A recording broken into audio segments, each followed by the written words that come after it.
बानी पीटीआई की आंख का दूसरा तिब्बी प्रोसीजर वजाहत जरूरी। तारिक फजल चौधरी की जानिब से ऐसा कहा गया है। हुकूमत ने कानूनी इंसानी तकाजे पूरे किए हैं। बानी को सख्त सिक्योरिटी इंतजामात में पिम्स मुंतकिल किया गया। तारिक फजल चौधरी की जानिब से ऐसा कहा गया। डॉक्टर्स के मुताबिक पहले प्रोसीजर के बाद बिनाई में बेहतरी आई है। माहिर मौलजीन ने दूसरे प्रोसीजर की सिफारिश की थी। आज ये अमल कामयाबी से मुकम्मल कर लिया गया। मेडिकल क्लियरेंस के बाद वापस अडियाला जेल मुंतकिल कर दिया गया। बानी पीटीआई को अगला इंजेक्शन 24 मार्च को लगाया जाएगा। विफाकी वजीर तारिक फजल चौधरी की जानिब से ऐसा कहा गया। हर कैदी को कानून के मुताबिक तिब्बी सहूलियात की फराहमी रियासत की जिम्मेदारी है। तमाम इंतजामात शफाफ और ज़ाब्ते के मुताबिक किए गए। विफाकी वजीर तारिक फजल चौधरी का एक्स पर पैगाम।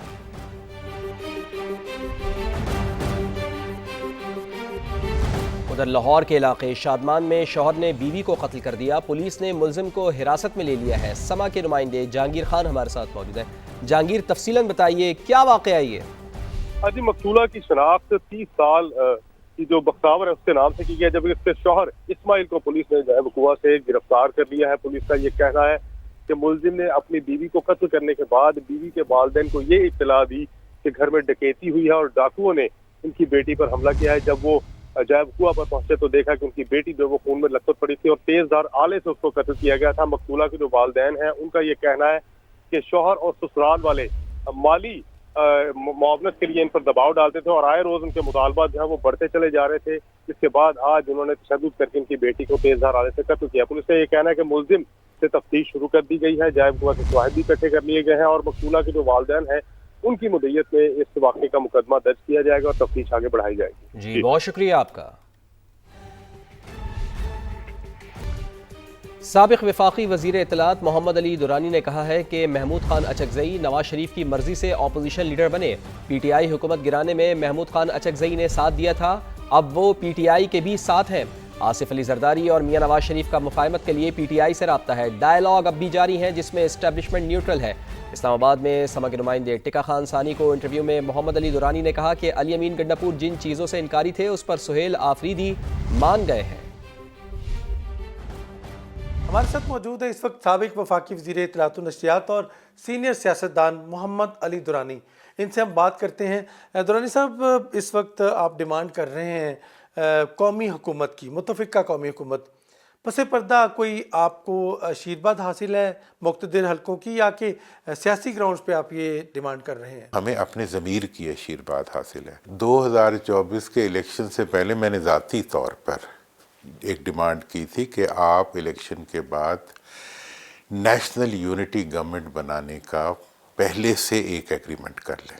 वो रिकॉर्ड पे मौजूद है। आप बड़े करीब रहे हैं परवेज़ मुशर्रफ की और काबीना का हिस्सा भी रहे हैं। मीर ज़फ़रुल्लाह खान जमाली को हटाने की वजह क्या थी? साजिशों की नज़र हो। मीर साहब एक बहुत ही ट्रेडिशनल से आदमी थे। मुशर्रफ साहब बहुत प्रोएक्टिव और बहुत फास्ट गोइंग वो थे, और मिजाजों का भी फ़र्क हो जाता है। अपने हमारे सियासी लोगों की साजिशें होती हैं। शौकत अजीज़ का नाम कहाँ से आया था? जब मुशर्रफ साहब ने नए वज़ीर आज़म का फ़ैसला किया, एक नाम आया जिस पे मुशर्रफ साहब चाहते थे कि वो बन जाए, उसको चॉइस सबान ने अप्रूव ना किया। फिर अब कोई नया नाम नहीं मिल रहा था, तो फिर मैंने एक तजवीज़ बनाई कि जी अभी जो है वो वक्ती तौर पे चौधरी साहब जो है उन्हें वज़ीर आज़म बना दिया जाए।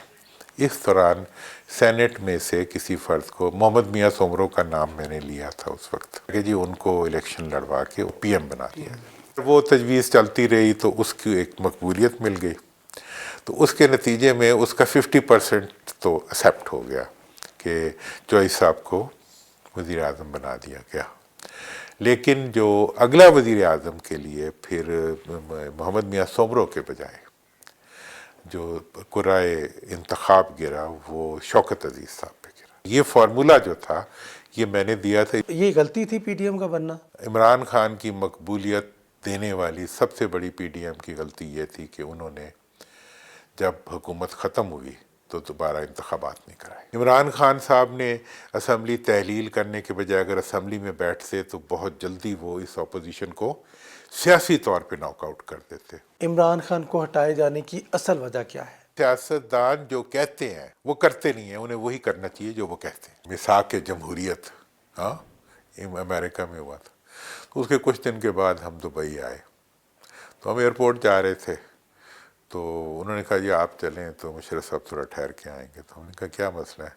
پتہ بی بی ان سے ملنے آئی ہوئی تھی. میثاق جمہوریت جنہوں نے کیا تھا وہ اس کے اندر اس میثاق کو مانتے نہیں تھے. نواز شریف اور آصف زرداری ڈیل کرانا چاہتے تھے، آپ کا ایک بیان چل رہا ہے، تو کس بنیاد پہ آپ نے یہ بیان دیا؟ میں نے یہ کہا تھا کہ آصف زرداری اور نواز شریف جو ہے وہ مفاہمت کے لیے قدم بڑھا رہے ہیں. انہوں نے رابطہ کیا میاں صاحب سے، ان کی طرف سے عمران خان صاحب کے سرکلز میں رابطہ ہوا، محمود خان اچکزئی کی اپائنٹمنٹ ہوئی جو کہ میاں نواز شریف کی بلیسنگ کے بغیر نہیں ہو سکتی تھی. پھر سی بی ایمز ہوئی، پھر نئے سی ایم نے بہت زیادہ تعاون کیا. کے پی کے اندر جتنے بھی ڈیمانڈز تھیں کہ جی وہاں آپریشن سے ریلیٹڈ، وہ جو علی امین نہیں مان رہا تھا انہوں نے مان لی ساری، اور اس کی وجہ سے ایک ماحول کی بہتری ان کے لیے بھی ہوئی اور اس کی وجہ سے انہیں ریلیف بھی ملا. محمود خان اچکزئی کیسی چوائس ہے؟ آج عمران خان کے ساتھ ہے، لیکن عمران خان کو ہٹانے میں تو ان کا ایک بڑا اس وقت ایک واضح رول تھا. وہ تعلق جو میاں صاحب کا تھا محمود خان صاحب کے ساتھ وہ آج بھی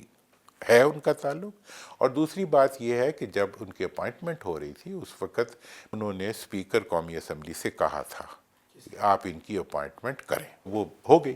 نواز شریف کی سیاسی غلطی کیا تھی؟ ہر الیکشن میں ہم ملاپ مار کے آتے ہیں، پھر جن سے ملاپ مار کے آتے ہیں ان سے ساتھ ہم ٹکراتے ہیں، ٹھیک ہے جی، تو پھر آپ کا معاملہ خراب ہو جاتا ہے. نواز شریف صاحب کی حکومت جس طرح سے آئی تھی اسی طرح گئی. رانا ثناء اللہ، جاوید لطیف تو کہتے ہیں کہ ڈیل ہوتے ہوتے رہ گئی بانی پی ٹی آئی سے، لیکن فیصل وابڈہ جو بہت ایک قریب ہے مقتدر حلقوں کے، انہوں نے کہا کبھی ایسی بات تھی نہیں. آپ کی کیا معلومات ہے؟ یہ بات میں نے پہلی دفعہ پاکستان میں عمران خان کے بارے میں کہی تھی کہ وہ ڈیل نہیں کرے گا، ڈائلاگ رکے گا نہیں. آج بھی ڈائلاگ چل رہا ہے. جو ڈیل نہیں ہو سکی وہ ڈیل ہے نہیں. It's not deal, it's a dialogue. مذاکرات ہونے ہیں یا ہوں گے، حکومت اور اپوزیشن کے درمیان ہوں گے. اسٹیبلشمنٹ انٹرفیئر نہیں کرے گی. اب اسٹیبلشمنٹ مکمل طور پہ نیوٹرل ہے اور وہ کسی طرح، اور یہ بات واضح طور پہ بتا دی گئی ہے. تھینک یو ویری مچ جی. محمد علی درانی صاحب نے تو ماضی کے دریچوں سے کچھ پردہ اٹھایا اور حقائق بھی، کچھ سیاسی حقائق بھی سامنے رکھے. تاہم ان کی جو قومی حکومت کی ڈیمانڈ ہے، جو نیا مطالبہ ہے، دیکھیں اس کو عوام کی سطح تک پذیرائی ملتی ہے یا نہیں. شوگر ملز پر مسابقتی کمیشن کے جرمانوں کا کیس سپریم کورٹ نے نظر ثانی درخواست سے خارج کر دی ہے. عدالت نے فیصلے میں مبینہ غلطی درست کرنے کی استدعا مسترد کر دی ہے. مزید جان لیتے ہیں، سما کے نمائندے سہیل رشید ہمارے ساتھ موجود ہے. جی سہیل، بتائیے. دیکھیے، سپریم کورٹ نے شوگر ملز پر جرمانوں کا معاملہ ریمانڈ بیک کیا تھا ٹریبیونل کو. اس کے خلاف مسابقتی کمیشن نے دوبارہ سپریم کورٹ میں نظر ثانی درخواستیں دائر کی تھی جنہیں خارج کر دیا گیا ہے. درخواستوں میں موقف اختیار کیا گیا تھا کہ شاید غلطی سے یہ معاملہ کمیشن کے بجائے ٹریبیونل کو ریمانڈ بیک کیا گیا ہے، لیکن سپریم کورٹ نے قرار دیا ہے کہ یہ ایک شعوری عدالتی فیصلہ تھا، اس میں کوئی کلیریکل غلطی موجود نہیں تھی. بنیادی طور پر یہ کیس اس وجہ سے سامنے آیا تھا کہ کمیشن کے 4 رکنی بینچ میں شوگر ملز کے خلاف کارروائی پر برابر تقسیم سامنے آئی تھی، جس کے بعد چیئرپرسن نے ڈیڈ لاک ختم کرنے کے لیے اپنا کاسٹنگ ووٹ استعمال کیا تھا.